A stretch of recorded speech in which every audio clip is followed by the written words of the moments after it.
सभी छात्रों को गुड मॉर्निंग, गुड इवनिंग। सभी भाई बंधुओं को जय हिंद, जय भारत। आप सभी के लिए यूपी टेट 2019 का हिंदी है भाषा, जो लैंग्वेज हमारा एक है, उन्हीं भाषा पे चर्चा किया जाए। जैसे लिखा, घोंसले में चिड़िया है में कौन सा कारक है। घोंसले में चिड़िया है में कौन सा कारक है। तो इसमें अधिकरण कारक है। कौन सा कारक है बाबू? अधिकरण कारक है। इसलिए इसका राइट आंसर हमारा क्या होगा? डी नंबर हो जाएगा।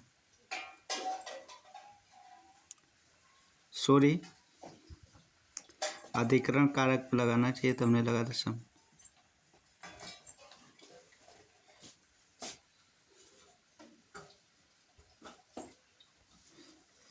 इसमें कौन सा कारक है? अधिकरण कारक। तो हमारा कौन सा ऑप्शन सही हो जाएगा? पहला नंबर हो जाएगा।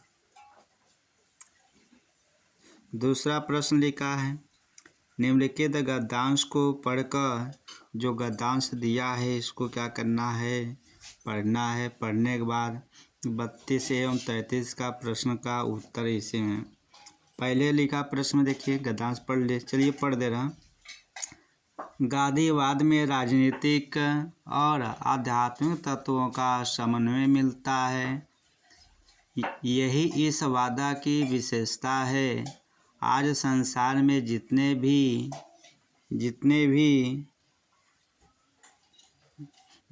भी वाद प्रचलित हैं वह प्रायः राजनीतिक क्षेत्र में सीमित हो चुके हैं। आत्मा से उनका संबंध विच्छेद होकर केवल बाह्य संसार तक उनका प्रसार रह गया है। मन की निर्मलता और ईश्वर निष्ठा से आत्मा का शुद्ध करना गांधीवाद की प्रथम आवश्यकता है। ऐसा करने से निस्वार्थ बुद्धि का विकास होता है और मनुष्य सच्चे अर्थों में जन सेवा के लिए तत्पर हो जाता है। गांधीवाद के सांप्रदायिकता के लिए कोई स्थान नहीं है। इसी समस्या को हल करने के लिए गांधी जी अपने जीवन का बलिदान कर दिया है। यानी इन्हीं समस्याओं को हल करने के लिए गांधी जी ने अपने जीवन को क्या कर दिए थे? बलिदान कर दिए थे। 32 प्रश्न नंबर पे देखिए लिखा, उपयोग गद्यांश के आधार पर बताइए संसार के सारे वाद सीमित है किसमें? धर्म तक, सांप्रदायिकता तक, राजनीतिक क्षेत्र का, आत्मा तक। तो इसमें किसमें है? धर्म के। किस पे है? धर्म तक। किस पे है? धर्म तक है। अगला 33 प्रश्न लिखा है, उपयुक्त गद्यांश में गांधीवाद का आधार किससे बताया गया है? तो किससे बताया गया है? तो आप लोग को राजनीतिक और आध्यात्मिक तत्व को बताया गया है। इसलिए इसका राइट नंबर 3 हो जाएगा। अगला प्रश्न है,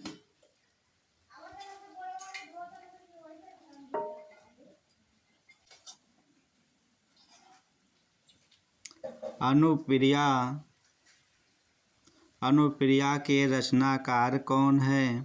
अनुप्रिया के रचनाकार कौन है? तो इस रचनाकार के धर्मवीर भारती जी हैं। कौन है? धर्मवीर भारती जी हैं। प्लुत स्वर कौन सा है? इसमें प्लुत स्वर कौन सा है? तो कौन सा है? ओम। कौन सा है? ओम है। राम आम खाता है में वाच्य का कौन सा रूप है? इसमें वाच्य का कौन सा रूप है? जैसे अगला प्रश्न है, राम आम खाता है में वाच्य का कौन सा रूप है? इसमें कौन सा वाच्य है? कर्ता है, यानी कृत्यवाच्य है, कर्मवाच्य है, उभयवाच्य है, भाववाच्य है। इनमें से कौन सा है कर्ता? प्रत्ययकर्ता राम का बोध किया जाए तो इसमें कृतवाच्य होता है। क्या होता है? कृतवाच्य होता है। अगला प्रश्न लिखा, रहीमन पानी रखी है बिन पानी सब सून, पाने गए ना उबरे मोती मानस चून। इस दोहे में कौन सा अलंकार है? इस दोहे में कौन सा अलंकार है? तब पहला हमारा इसका उत्तर हो जाए सलेस अलंकार। निम्नलिखित में से कौन सा शब्द शुद्ध है? इनमें से कौन सा शब्द शुद्ध है? अंगना, जैसे लिखा मलय, अंक, चांद, अंगना, आँख, इनमें से कौन सा शब्द शुद्ध है? आपका देखिए अंगना शब्द हमारा क्या है? इसमें शुद्ध है और सारे क्या हैं? गलत हैं। अगला प्रश्न, निम्न में से किस शब्द की वर्तनी सही है? किस शब्द की वर्तनी क्या है? सही है। तो किस शब्द की वर्तनी हमारा क्या सही है? तो संतति हमारा इसका सही है।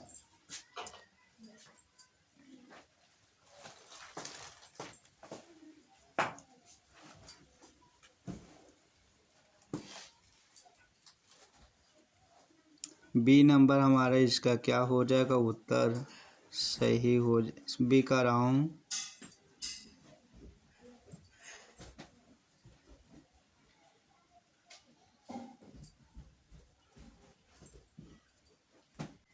इस प्रश्न का उत्तर हमारा ए हो जाएगा। क्या हो जाएगा? ए हो जाएगा। इस प्रश्न का उत्तर ए हो जाएगा। अगला प्रश्न लिखा है, उपचारात्मक शिक्षण की सरलता निर्भर करती है। जो इनकी उपचारात्मक शिक्षण की सफलता निर्भर करती है।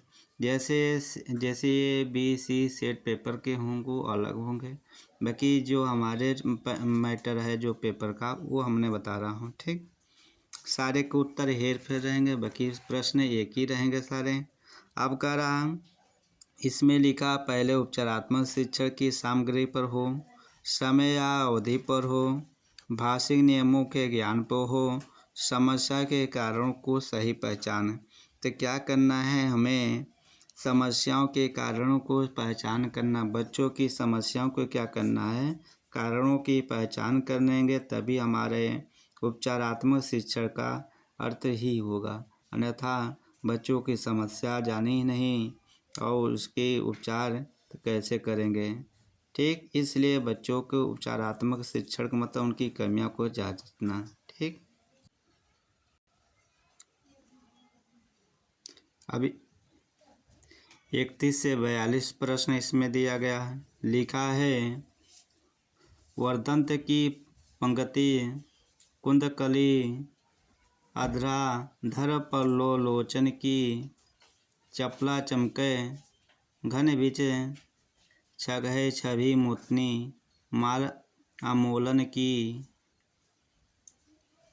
घुघरारी लटहें लटकाए, मुख ऊपर कुंडल लाल कपोलन की, न्यों छावर प्राण करे तुलसी बलि जाऊं ललायन बोलन की। इस गद्यांश में दिया गया है इनके प्रश्न का इसमें उत्तर है। इसमें उसके पहला लिखा है, इस गद्यांश में कौन सा रस है? इसमें कौन सा रस है? तो कौन सा रस है? वात्सल रस है।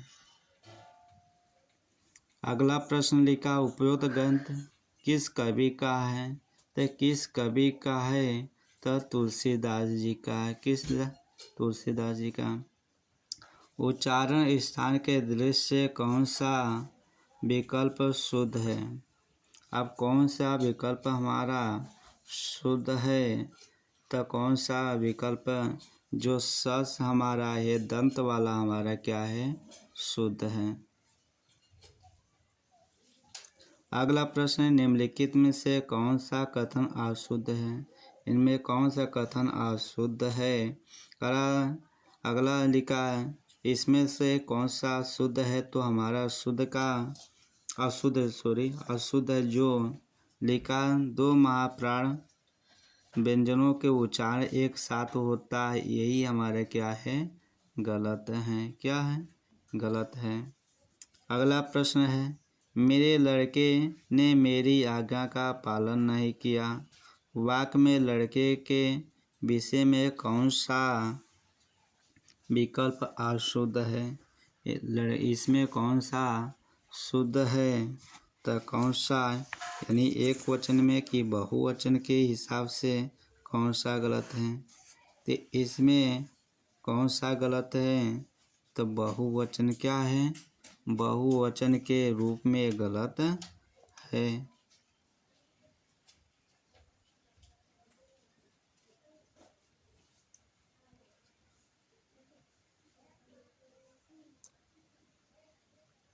चलो फिर से लिखा प्रश्न देखिए, निम्नलिखित में कौन सा शब्द तद्भव तो खेत, निम्नलिखित में से कौन सा शब्द देशज है? धड़ाम। अच्छा, छछूंदर के सिर पर चमेली का तेल का अर्थ क्या हुआ? जैसे लिखा है, योग व्यक्ति को अच्छी चीज़ देना, मिथ्या आडंबर, अयोग व्यक्ति को अच्छी चीज़ देना, आदि पाने की लालच करना। आप कहने का मतलब इसे लिखा, अयोग व्यक्ति को अच्छी चीज़ दे देना, ठीक। यानी इसके मतलब जो पढ़ा लिखा ना हो उसको अच्छा पद दे दें, तो इसका मतलब क्या होगा? जब उसकी आगे चल के महत्व ना जान पाए तो अपनी पढ़ाई के क्या करेगा, महत्व जानेगा, दूसरे के क्या भलाई करेगा, अपने के लिए पड़ेगा मगन में।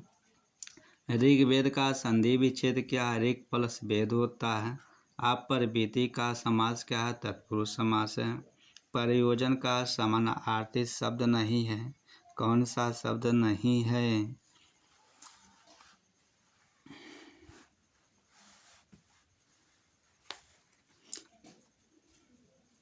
पहला प्रश्न है लिखा उद्देश्य, अगला लिखा हेतु, तीसरा का लिखा लक्ष्य, अगला प्रश्न लिखा है नियोजन। तो इनमें से कौन सा शब्द हमारा नहीं होगा?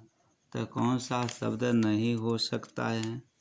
तो कौन सा शब्द, तो इसमें से कौन सा प्रश्न का उत्तर नहीं हो सकता है? तो नियोजन नहीं होगा। क्या नहीं होगा बाबू? नियोजन शब्द नहीं होगा। अगला प्रश्न पे आते हैं,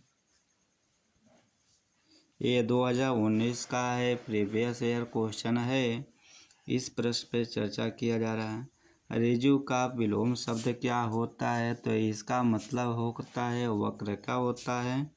वक्र, इसका वक्र होता है।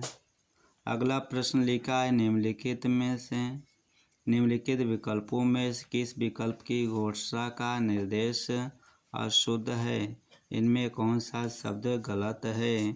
तो इनमें से कौन सा शब्द क्या है, गलत है? तो अगला प्रश्न का उत्तर है जो वह नौकर कोई विशेषण नहीं है, वह नौकर कोई विशेषण नहीं है, इसलिए प्रश्न का उत्तर का जवाब हमारा 4 होगा। आप भला तो जग भला वाक्य में स्वनाम के किस भेद का बोध होता है? आप भला तो जग भला का कौन सा ता भला होता, यानी आप कौन सा स्वनाम का, यानी स्वनाम का प्रयोग किया गया? तो निजवाचक स्वनाम का, किस निजवाचक स्वनाम का प्रयोग किया गया है। अगला प्रश्न, निम्नलिखित में से कौन सा शब्द पुल्लिंग है? कौन सा शब्द क्या है, पुल्लिंग है?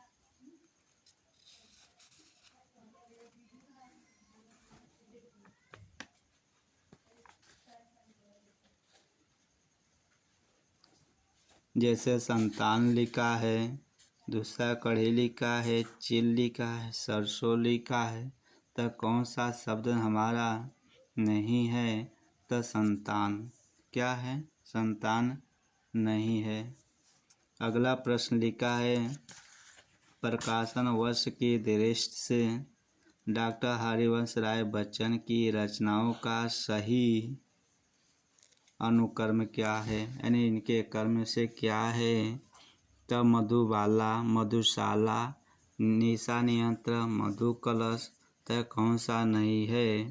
तो आपका मधुशाला, मधुबाला, मधु कलश, निशा नियंत्र हमारा नहीं है। कौन सा नहीं है।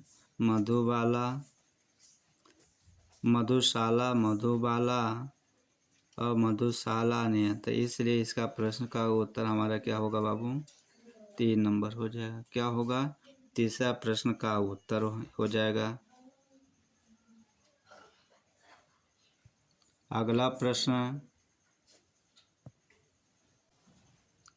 प्रश्न है बाबू, लिखा है हिंदी साहित्य का सम्मेलन कब हुआ, काशी नगरी प्रचारिणी सभा कब हुआ, राष्ट्रभाषा प्रचार समिति का वर्धा कब हुआ। इन तीनों का मिलान करके इनको बताना है। ठीक, तब जो है हिंदी साहित्य सम्मेलन कब हुआ था, ते कब हुआ था या आप लोग बताइए कब हुआ था, किसी को पता ही हो तो। हिंदी साहित्य सम्मेलन कब हुआ था, 1910 में। कब हुआ था, 1910 में। काशी नगरी प्रचारिणी सभा कब हुआ, 1893 में। और राष्ट्रभाषा प्रचार समिति कब हुआ था, 1918 में। आप देखिए हिंदी साहित्य सम्मेलन बोला गया था कब हुआ था, ये का सी कहीं लौक रहा, सी लौक रहा है। अब काशी नगरी प्रचारिणी सभा कब बोला गया, तो इसका कब 1893 में। यानी सेकेंड का कहीं ए है, ए लग रहा है।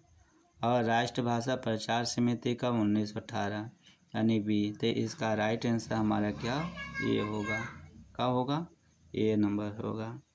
तुलसीदास के रचनाकार कौन हैं, तुलसीदास के रचनाकार कौन है, तो कौन, सूर्यकांत त्रिपाठी जी निराला हैं। सूर्यकांत त्रिपाठी, तो सूर्यकांत त्रिपाठी जी निराला हैं। ये थोड़ा चलिए 4 नंबर याद कर लिया। अन्या से अनन्या आत्मकथा किसकी है, तो इसकी आत्मकथा किसका है, परबा खेतान का है। किसका है, परबा खेतान जी का है। ये थोड़ा लगाने में मिस्टेक हो जा रहा है, इसके ऐसे लगाइए। तब परबा खेतान जी हैं। प्रभु जी तुम चंदन हम पानी किसका वाक्य है, प्रभु जी तुम चंदन हम पानी का वाक्य किस का है, तो किस व्यक्ति का है। तो आप लोग का बहुत फेमस ही सुने हुए क्या है, रैदास जी, दादू जी, कबीर जी, नानक जी, तो किनका है। तो रैदास जी का सुने होंगे। किसका है, रैदास जी का है। ये प्रमुख वाच्य है। किसका है, रैदास जी का प्रमुख वाच्य है। ये आपका 60 का प्रश्न का उत्तर हो जाएगा हमारा। कितना हो जाएगा, ए हो जाएगा। कितना नंबर, ए नंबर हो जाएगा। इसी तरह हिंदी आज आपको पूरे हिंदी है, हिंदी ख़त्म हो जाएगा तो इसी तरह इसी प्रीवियस क्वेश्चन से उठाएंगे, CDP निकालेंगे। साइकोलॉजी ये पूरे हिंदी का वर्जन था, 2019 का पेपर है, 2019 का पेपर है। और जो फर्स्ट पाली में है, जिनकी लैंग्वेज भाषा हमारा हिंदी है, उन बच्चों के लिए वीडियो है। और अपने उसी पेपर के वर्जन के माध्यम से, अब पेपर के मतलब ये, वीडियो का मतलब देखने का मतलब ये पेपर का अंदाज लग जा रहा है। फिर अगला यदि पेपर आएगा तो किस माध्यम से किया जाएगा, ये हो जाएगा। उसके प्लस आपको अनुभव हो जाएगा किन प्रश्न को कैसे किया जाए, कहाँ से प्रश्न आ रहे हैं, ये सारे टिप्पणी पेपर के माध्यम से आपको समझ में आ जाएगा। और ज़्यादा से ज़्यादा आप लोग वीडियो को सपोर्ट करिएगा और शेयर कर दीजिएगा। यदि आपको वीडियो अच्छा लग रहा है तो लाइक कर लीजिएगा। यदि वीडियो का हर वीडियो पाना चाह रहे हैं तो आप सब्सक्राइब करके ईमानदारी से हर वीडियो को प्राप्त होगा। कोई पैसा देना नहीं है, आपको एक बटन दाब कर सब्सक्राइब करके अच्छे पढ़ाई कर लें तो इससे बेहतर क्या है। और सभी भाइयों बंधुओं को हमारे तरफ सभी को धन्यवाद। जय हिंद। जय